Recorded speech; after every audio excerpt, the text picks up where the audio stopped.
Christian psychologist Dr. Gary Chapman has written dozens of books over the years.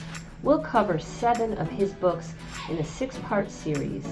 In episode 62, we'll cover his most well-known book, which has sold over 8 million copies, The 5 Love Languages. I'll describe the 5 love languages, and you'll see why they are important to know. The more we know about ourselves and our partner, the greater likelihood we'll understand our partner and have a higher likelihood that we can create a stronger marriage. Do you have the marriage you've always wanted? Do you know what's going wrong? Have you gotten off track? There are some simple areas to pay attention to. Let's take the mystery and frustration out of relationships and focus on what matters in episode 63. Things I wish I'd known before we got married, and the marriage you've always wanted. Do you know the 4 pitfalls to communication?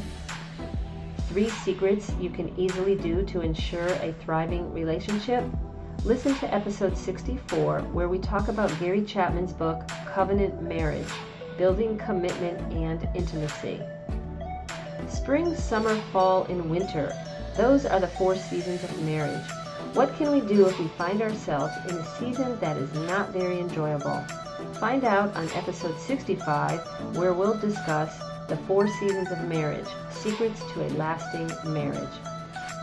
Episodes 66 and 67 will lead us to the next series, Hanging by Threads, what to do when your marriage is in crisis.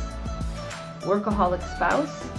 Loving Solutions, Overcoming Barriers in Your Marriage is a great tool for overcoming some of the most difficult problems, including a workaholic spouse, non-communicative spouse, controlling spouse, abusive spouse, and unfaithful spouse.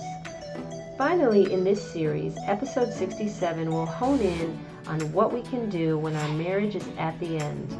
Can we salvage it? How can we reconcile? What can we do when we've exhausted everything? The book for this episode is One More Try, What to Do When Your Marriage is Falling Apart. Don't lose hope. There's a lot you can do. However, it takes 2 to make your marriage great.